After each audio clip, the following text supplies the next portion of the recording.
বয়সের ভারে নুয়ে পড়া এক নারী, তবুও জীবনযুদ্ধে এক মুহূর্তের জন্য থেমে যাননি ফজলুতুন্নেছা।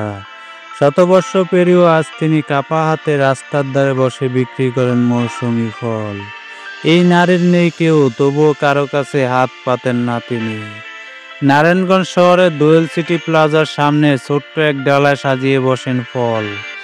একটি প্লাস্টিকের বেঞ্চ, গায়ে ছাপা শাড়ি, মুখে হাসি আর বুকে অদম্য সাহস। 4 দশক ধরে রোদ বৃষ্টি শীত কিছুই আটকাতে পারেনি তাকে।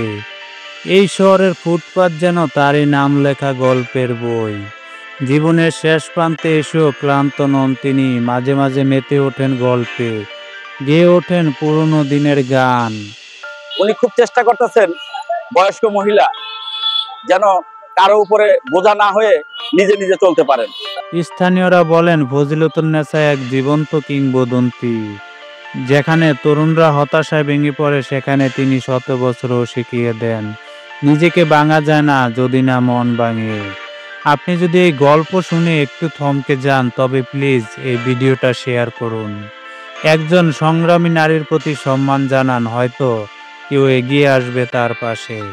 কারণ এই সমাজে এমন একজন নারী বেঁচে আছেন যিনি সত্যি শ্রদ্ধার যোগ্য।